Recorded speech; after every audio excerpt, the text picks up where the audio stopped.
Assalamualaikum warahmatullahi wabarakatuh. Waalaikumsalam warahmatullahi wabarakatuh. Pada pertemuan kali ini kita akan membahas topik tentang bagaimana cara menentukan tinjauan pustaka atau tinjauan teoritis. Nah, kemarin kita sudah membahas komponen dasar dalam penyusunan proposal penelitian bab 1 ya, yaitu pendahuluan. Jadi untuk pertemuan ini kita akan lanjut ke bab 2, yaitu tinjauan pustaka atau tinjauan teoritis. Nah, jadi perhatikan bagan atau diagram langkah-langkah penelitian ya guys. Nah, yang pertama kamu sudah melakukan studi pendahuluan. Yang pernah Bapak jelaskan sebelumnya ya, kamu sudah tahu bagaimana cara melakukan studi pendahuluan. Ada 3 cara, 3 teknik yaitu paper, person, dan place ya. Dokumen-dokumen, lokasi dan tempat, lokasi atau tempat, dan orang-orang atau narasumber. Nah, kemudian di sini kamu sudah menentukan atau memilih masalah atau problem, kemudian merumuskan masalah, menentukan tujuan, hingga menentukan atau memilih masalah yang sudah diangkat sebagai calon penelitian. Nah, sekarang kita fokus kepada bagaimana sih cara menentukan landasan teori atau tinjauan pustaka, sampai bagaimana cara menyusun kerangka konseptual ya. Nah, di sini ada beberapa informasi penting tentang tinjauan pustaka. Nah, yang pertama adalah pengertian atau definisi dari tinjauan pustaka. Nah, tinjauan pustaka atau studi literatur atau kajian pustaka adalah pengkajian kembali literatur-literatur ya, sumber-sumber referensi yang relevan atau yang sesuai dengan penelitian yang sedang dikerjakan. Nah, kemudian tinjauan pustaka merupakan bentuk tulisan terencana dan terperinci mengenai pandangan tentang suatu penelitian yang telah dilakukan terhadap penelitian yang lain yang sedang atau akan dilakukan. Nah, pada umumnya guys, isinya itu bersifat kritis terhadap tema yang diangkat. Nah, jadi ketika kalian ingin menyusun suatu proposal penelitian, maka kamu harus melakukan pengkajian dulu guys. Harus melakukan review dari apa saja sumber-sumber referensi yang bisa kamu ambil, yang tentunya relevan atau yang mendukung penelitian kamu. Oke, nanti Bapak akan menunjukkan contoh dari tinjauan pustaka. Nah, kemudian tujuannya apa?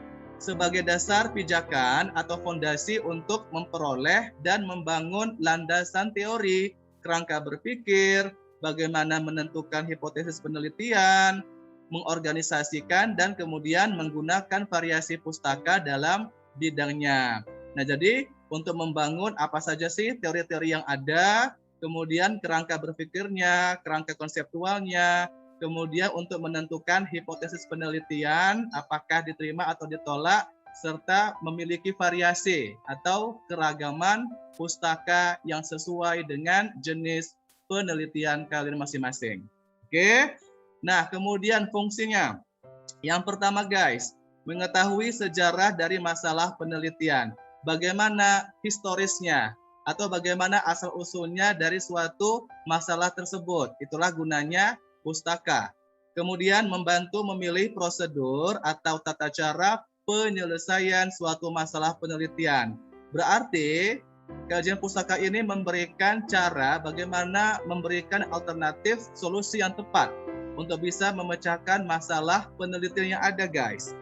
Kemudian memahami background atau latar belakang teori dari masalah penelitian. Jelas di situ backgroundnya apa.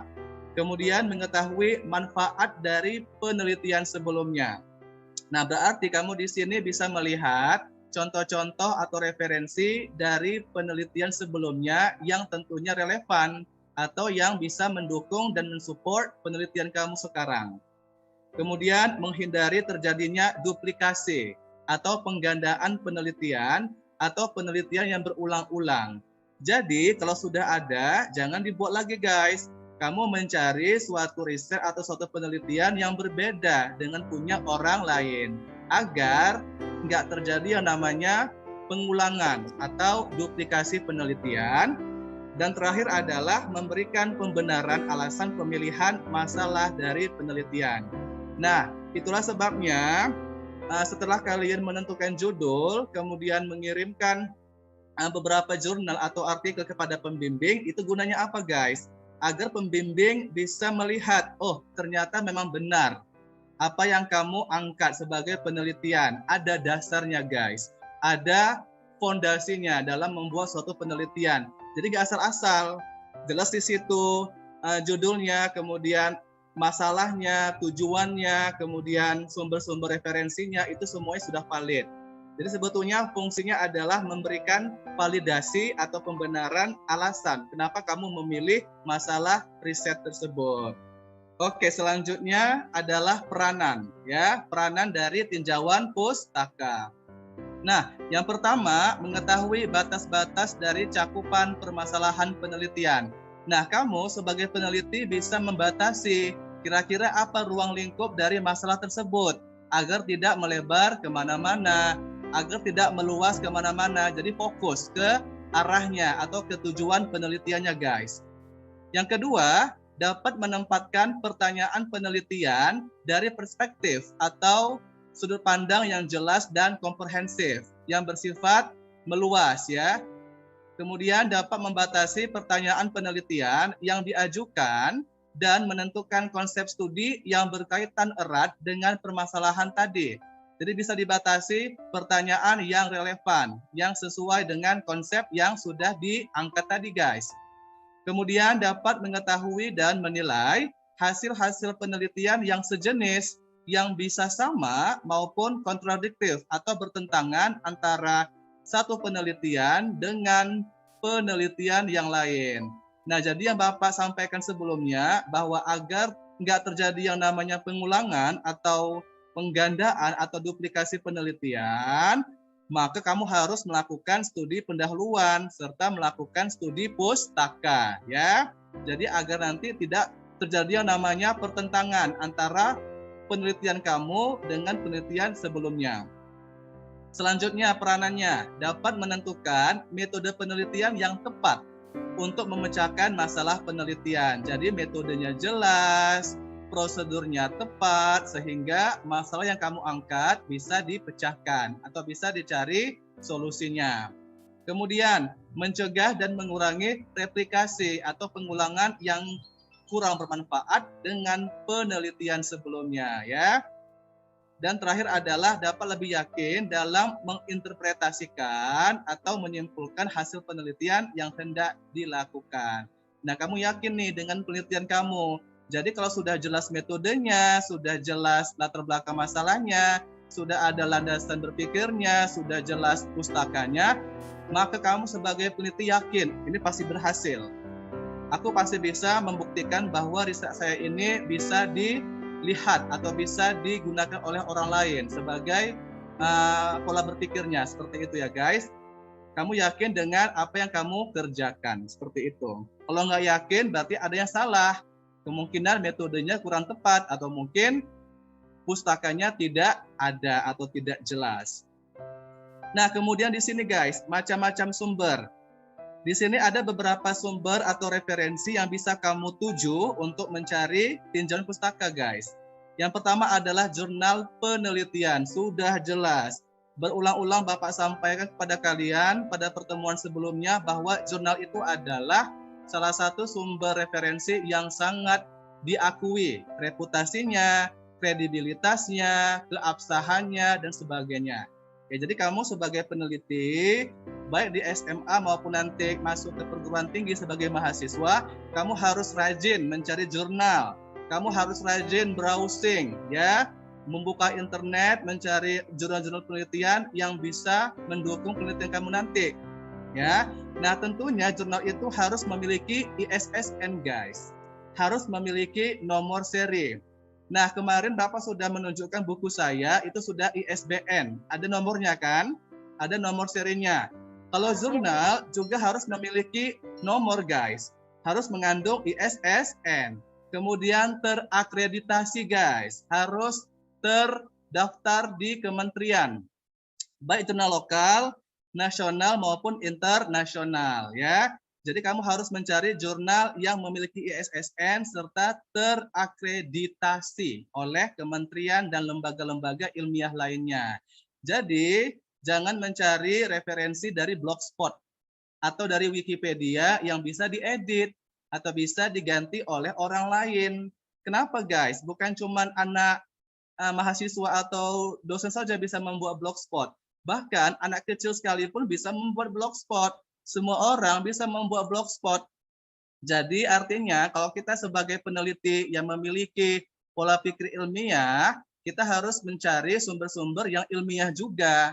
Jangan mencari sumber-sumber yang tidak jelas kebenarannya dan nggak bisa dipertanggungjawabkan kebenarannya. Oke, jadi harus mencari jurnal. Kemudian buku ajar atau textbook, jelas ya. Nah, artinya buku ajar ini sudah dipublikasi atau diterbitkan oleh penerbit, baik dalam maupun luar negeri. Jadi kalau ada misalnya buku ajar dari Erlangga, atau dari Seribu Pena, atau dari penerbit lain, itu bisa kamu jadikan sebagai sumber. Kenapa? Karena sudah direvisi oleh penulisnya, sudah mengalami revisi atau perbaikan berulang-ulang sehingga sebelum diterbitkan kepada pembaca itu sudah bagus, sudah sesuai dengan teorinya. Kemudian bukunya harus ada nomor ISBN-nya guys. Ingat ya, kalau jurnal namanya adalah ISSN, tapi kalau buku namanya ISBN. Paham ya? Paham, Pak. Bagus.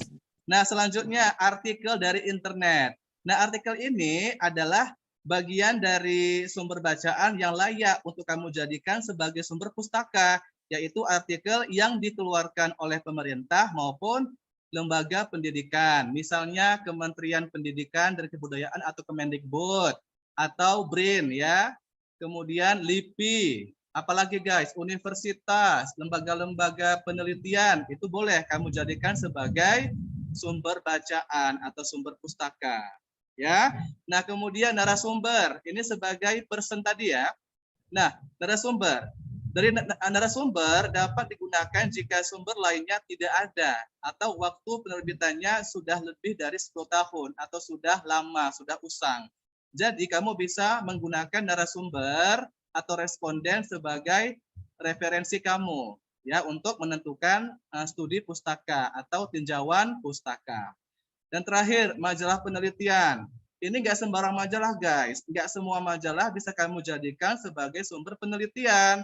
Artinya, majalah itu harus memiliki ISBN, serta author atau penulisnya itu jelas, bisa dimintai keterangan. Ada di situ emailnya, ada di situ nomor handphonenya atau WhatsApp-nya. Artinya bisa kita hubungi kalau kita ingin bertanya atau ingin mengajukan pertanyaan. Kalau nggak jelas penulisnya, tidak jelas nomor handphone atau emailnya, maka itu bisa kita kategorikan sebagai majalah tidak valid atau majalah tidak jelas. Oke guys, nah jadi bisa kamu lihat jurnal, buku ajar, artikel, narasumber, majalah. Kemudian juga bisa kamu lihat contoh skripsi, tesis, disertasi, proceeding. Itu boleh kamu jadikan sebagai sumber, kecuali Blogspot dan Wikipedia atau koran, itu nggak boleh ya. Nah selanjutnya, oke, apa sih manfaat atau benefit dari melakukan kajian pustaka ini? Nah yang pertama, bermanfaat atau berguna untuk menajamkan rumusan masalah penelitian yang diajukan. Nah tentunya kalau di bab 1 itu kamu sudah membuat latar belakang, sudah membuat identifikasi, batasan, rumusan, tujuan, hingga manfaat penelitian.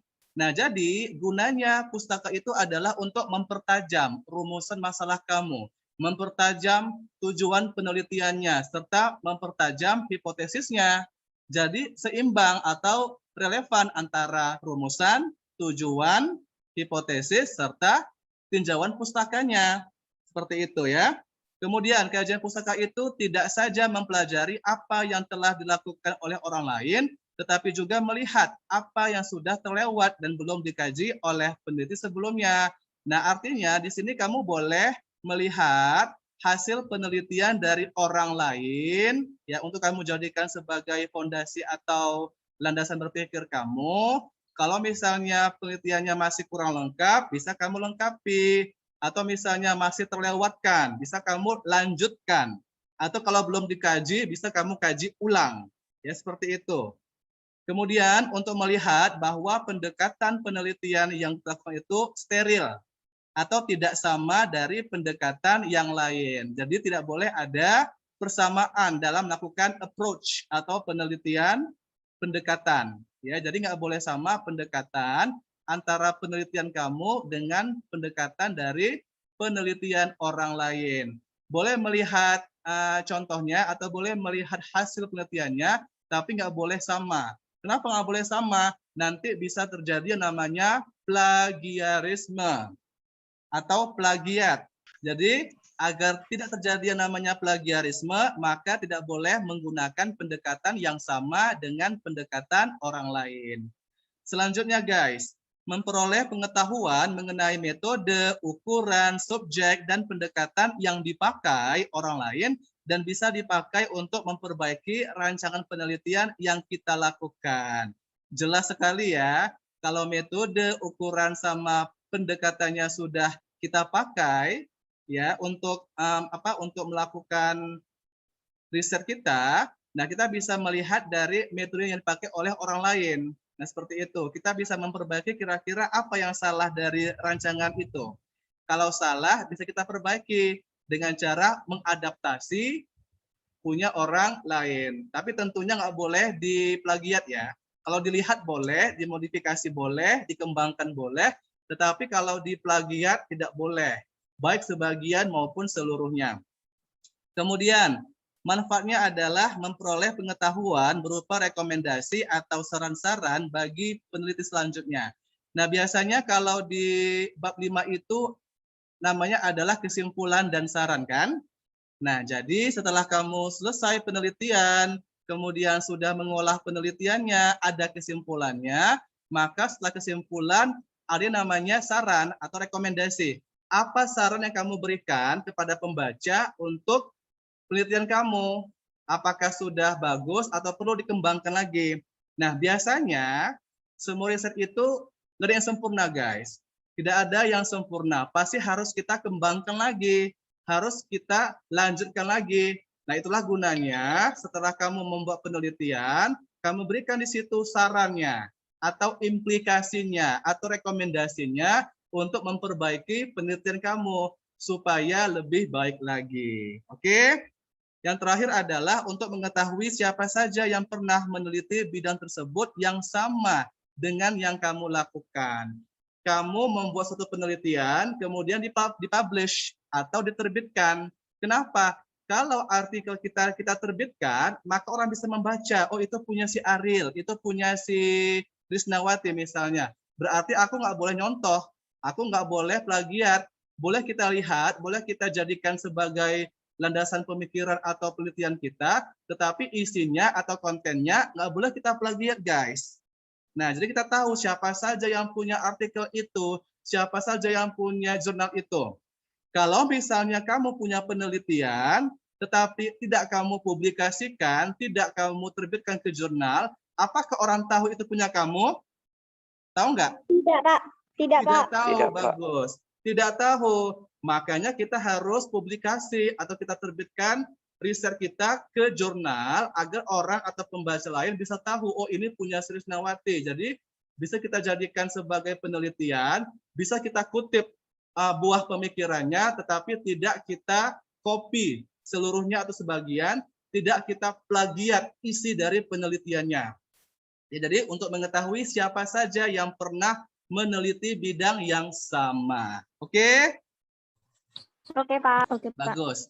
Nah, ini adalah langkah-langkah dalam melakukan tinjauan pustaka menurut Donald and Creswell tahun 2004. Yang pertama, mengidentifikasi atau mengenali kata kunci atau keyword dari topik penelitiannya. Nah, biasanya kalau kita sudah menentukan judul, di situ ada kan istilah-istilah yang muncul atau ada kata kuncinya. Misalnya, kalau judul saya adalah potensi daun kemangi sebagai bahan pembuatan permen penyegar mulut. Itu kata kuncinya apa aja?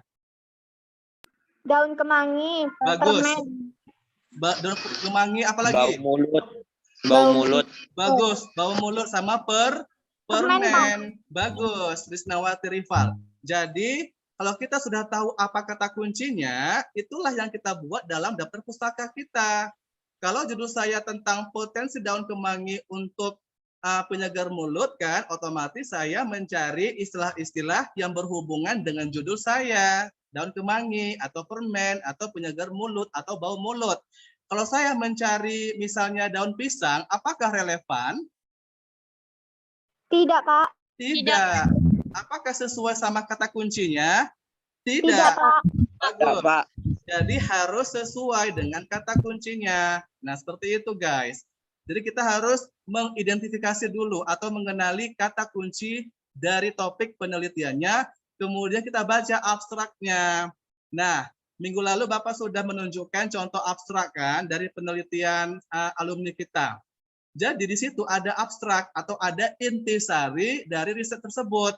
Nah, kamu bacalah judulnya apa, kemudian siapa nama penelitinya, kemudian dia dari prodi apa, dari kampus mana, kemudian dibaca tuh apa tujuan penelitiannya, kemudian dia pakai metode apa, populasinya berapa, sampelnya apa, kemudian dia olah data pakai rumus apa, hasilnya apa, sampai kesimpulan. Itulah gunanya membaca abstrak secara utuh. Ya, jadi kamu cari abstraknya. Biasanya guys, kalau di jurnal itu artikel, skripsi, tesis sampai disertasi ada abstraknya. Ya, tertera di situ abstraknya. Kamu tinggal baca aja. Oh ini ya. Nah artinya tanpa membaca isi semuanya kamu tahu. Itulah hasil dan kesimpulannya. Kalau kamu misalnya nggak membaca abstrak, berarti kamu harus membaca bab 1 sampai bab 5 kan? Iya, Pak. Apakah buang-buang waktu? Membuang, Pak, karena terlalu banyak, Pak, yang dibaca. Betul, karena terlalu banyak. Jadi lebih bagus kamu baca abstraknya dulu. Nah, itu kan istilahnya kumpulan atau intisari dari semua penelitian.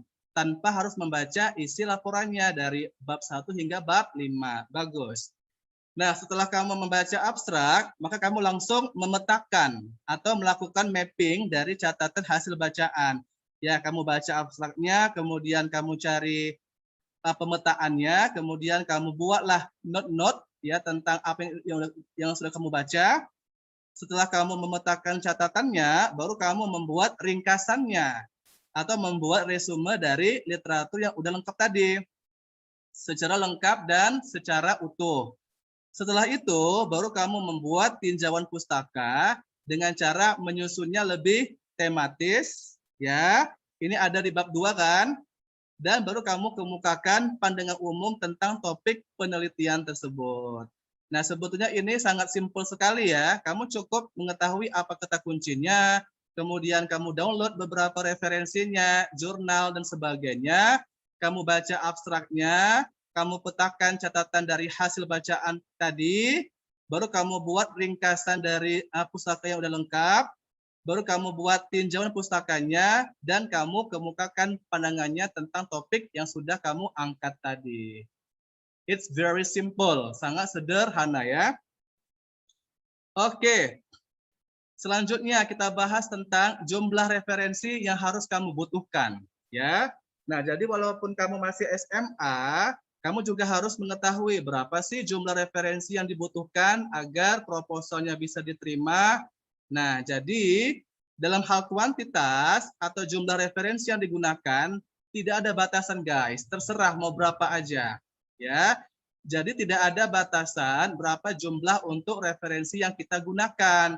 Tetapi dalam hal ini, dalam hal kualitas atau mutunya ada batasan yang jelas. Yakni 80% dari seluruh referensi harus berasal dari jurnal ilmiah. Jadi lebih bagus apa guys? Kuantitas atau kualitas? Kualitas, Sir. Kualitas. Bagus. Percuma kalau jumlahnya banyak tapi tidak berkualitas. Berkualitas. Bagus, Risnawati. Jadi kita sebagai peneliti boleh mencari banyak jurnal. Kita mencari misalnya ada 1000 jurnal kan, tapi semuanya harus yang berkualitas. Tidak boleh 1000 jurnal tapi satu pun tidak berkualitas. Ya, jadi dalam hal ini 80% harus berkualitas. yang diambil atau yang berasal dari jurnal ilmiah. Nah, kemudian guys, sumber pustaka disusun dari yang nilainya paling tinggi sampai yang paling rendah. Yang paling tinggi posisinya adalah jurnal ilmiah, sudah jelas. Apalagi jurnal yang sudah memiliki ISSN, sudah memiliki akreditasi dan terindeks. Jadi jurnal ilmiah, kemudian makalah atau proceeding, konferensi atau seminar, working paper, publikasi pemerintah, tesis dan disertasi atau skripsi yang belum dipublikasi, buku teks atau textbook, sampai bahan referensi seperti ensiklopedia dan kamus. Jadi kalau kamu nanti ingin mengajukan mengajukan judul, kamu tuh paling tidak sudah memiliki beberapa jurnal ilmiah. Oke? Oke, Sir. Nah, Oke, selanjutnya beberapa institusi atau lembaga penelitian atau pendidikan yang membuat batasan minimal referensi ilmiah yang digunakan, misalnya setiap variabel harus diambil dari sekian referensi, seperti di bawah ini guys. Nah, kalau strata 1 ke bawah termasuk SMA harus terdiri dari 5-10 jurnal. Nggak banyak ya, hanya 5-10 jurnal, tetapi yang terakreditasi. Atau kamu ambil 5-10 buku ajar dari luar negeri atau berbahasa Inggris, dan sisanya boleh ditambahkan buku ajar atau jurnal yang ada di dalam negeri. Jadi campur-campur, jurnal nasional dan jurnal internasional. Disarankan semuanya harus jurnal internasional, harus bahasa Inggris. Nah, apalagi anak SMA unggulan harus unggul dalam segala hal. Jadi bahan baca itu berbahasa Inggris semua. Guys, kamu lihatlah alumni kalian yang sekarang kuliah di Prasetya Mulia. Kamu tahu apa textbooknya? Bahasa apa semuanya? Bahasa Inggris. Bahasa Inggris. Semuanya bahasa Inggris. Presentasi di depan kelas pakai bahasa apa, guys? Bahasa Bahasa Inggris. Inggris. Bahasa Inggris. Sekarang semuanya bahasa Inggris. Jadi kalau kamu nanti kuliah di Prasetya Mulia atau Prasmul kan? Tahu, Sir. Tahu. Prasmul, UI, ITB, IPB atau kampus-kampus ternama, mereka semuanya pakai textbook bahasa Inggris, nggak main-main. Kemudian ngomong pakai bahasa Inggris, presentasi, dosen mengajar di depan kelas pakai bahasa Inggris.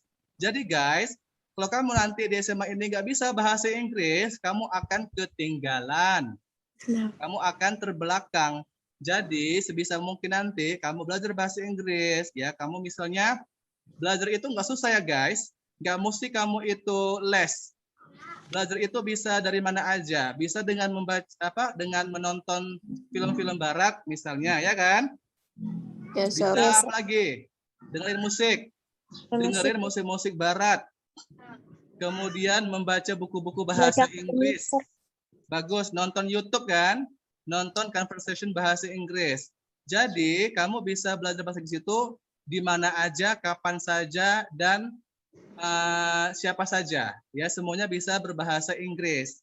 Jadi nanti pas kamu mengajukan judul, kemudian menentukan jurnal, harus yang berbahasa Inggris. Atau boleh kamu campur dengan bahasa Indonesia. Oke? Nah, kemudian untuk S2 itu harus ada 11-20 jurnal atau lebih. Dan S3 itu 21-30 jurnal atau lebih. Atau bisa bahkan sampai 50 jurnal ya guys. Nah, tapi untuk SMA itu kita fokus ke SMA ya. Jurnalnya 5-10 jurnal saja. Tapi yang bereputasi dan berkualitas. Jelas ya, Pak. Jelas ya? Oke, kalau sudah jelas kita lanjut ke kerangka konseptual atau conceptual framework. Nah, pengertiannya. Kerangka konseptual adalah gambaran atau skema atau bagan yang menggambarkan hubungan antara variabel bebas dengan variabel terikat. Nah, kalau di judul itu guys, sudah mengandung variabel. Sudah memenuhi minimal 2 variabel, yaitu 1 variabel bebas dan 1 variabel terikat. Atau boleh menggunakan 3 variabel sekaligus. Boleh pakai variabel bebas, variabel terikat, atau variabel moderator. Kalau saya zaman S2, saya memiliki 2 variabel bebas, 3 variabel terikat, dan 1 variabel moderator. Jadi banyak sekali ya. Kenapa? Semakin tinggi jenjang kuliah kita, maka semakin kompleks permasalahannya dan semakin banyak pula variabelnya. Tetapi kalau untuk SMA ini, kamu masih pemula ya, masih awal mengerjakan penelitian, maka kamu buat aja 2 variabel, maksimal 2 variabel, 1 bebas dan 1 terikat. Oke guys, nah untuk pertemuan berikutnya, Bapak akan menjelaskan apa itu variabel ya. Kemudian, kerangka konseptual adalah hubungan atau keterkaitan antara konsep yang dibangun berdasarkan hasil-hasil studi empiris terdahulu sebagai pedoman dalam melakukan penelitian. Sudah jelas ya? Di situ ada konsep-konsepnya berdasarkan hasil-hasil penelitian sebelumnya yang terdahulu. Kemudian, kerangka konseptual merupakan hubungan antara konsep yang dibangun berdasarkan hasil-hasil studi empiris terdahulu sebagai pedoman dalam melakukan penelitian menurut si Kusumayati tahun 2009. Nah, apa tujuannya? Tujuannya adalah memberikan pedoman dalam penyusunan dan juga penyajian laporan penelitian secara umum. Dan di sini ada landasan berpikirnya guys. Nah, pernah Bapak jelaskan tentang berpikir deduktif dan induktif. Apakah masih ingat perbedaannya? Apa itu landasan berpikir deduktif dan induktif? Kalau deduktif dari umum ke khusus, Umum Pak. ke khusus. Kalau Bagus. induktif khusus ke Kalau umum. induktif dari khusus ke umum, Pak. Khusus ke umum. Keren. Berarti kamu masih ingat ya perbedaan antara berpikir deduktif dan induktif. Luar biasa. Kalau berpikir deduktif itu merupakan proses berpikir yang bermula dari pernyataan yang bersifat umum dengan menarik kesimpulan yang bersifat khusus. Jadi dari umum ke khusus. Dalam menentukan latar belakang penelitian, kamu harus melakukan berpikir deduktif. Dari umum kamu jabarkan dulu. Lama-lama dia mengerucut menuju ke khusus atau ke bagian yang lebih spesifik. Nah, kalau berpikir induktif itu kebalikan deduktif, yaitu proses berpikir yang bermula dari kondisi khusus ke umum. Dari spesifik menuju general. Seperti itu. Oke, jadi kamu nanti sebagai peneliti bisa membedakan mana berpikir deduktif, mana berpikir induktif. Seperti itu ya. Jangan sampai terbalik. Oke. Selanjutnya, bagaimana sih cara atau teknik dalam membuat kerangka konseptual ya? Nah, yang pertama guys, kita harus menyeleksi atau memilih dan mendefinisikan sebuah konsep melalui logika berpikir. Kemudian mengembangkan suatu pernyataan yang saling berhubungan, mengembangkan konsep yang telah ada dalam kerangka maupun dalam gambar. Konsep itu harus disesuaikan dengan permasalahan, kemudian menjelaskan bagaimana hubungan atau keterkaitan variabel dengan masalah, kemudian membuat hipotesis dan mengidentifikasi serta menganalisis kembali teori-teori yang telah diaplikasikan atau yang telah diterapkan sebelumnya ya. Nah, kemudian lebih jelasnya perhatikan diagram ini guys atau flowchart ini. Nah, Bapak sarankan ketika kamu ingin membuat kerangka konseptual harus dalam bentuk diagram. Namanya kerangka, harus ada diagramnya kan? Harus ada flowchart atau diagramnya. Misalnya guys, di sini judulnya adalah uji pengaruh optimal kadar pemberian tepung daun katuk dalam ransom terhadap kualitas telur itik lokal. Nah, biasanya kalau dalam suatu judul ada variabel kan? Ada variabel bebas, ada variabel terikat. Nah, jadi guys, berdasarkan judul ini, maka bebasnya adalah konsentrasi campuran ransum dan tepung daun katuk yang diberikan pada itik, sedangkan terikatnya adalah pemberian pakan atau makanan dilakukan 2 kali sehari, yaitu pada pagi dan sore hari. Nah, jadi untuk menentukan variabel ini, kamu nggak boleh sembarangan. Nah, kamu harus melakukan yang namanya definisi operasional terlebih dahulu. Kamu buat dulu di situ kalimat-kalimatnya. untuk menentukan yang mana bebas, yang mana terikat. Oke. Nah, Bapak tanya guys, di sini ya, dari judul ini, uji pengaruh optimal kadar pemberian tepung daun katuk dalam ransum terhadap kualitas telur itik lokal. Yang mana di sini variabel bebas? Yang bisa menjawab, Bapak kasih nilai. Ariel. Bisa ulang Pak tadi pertanyaannya Pak?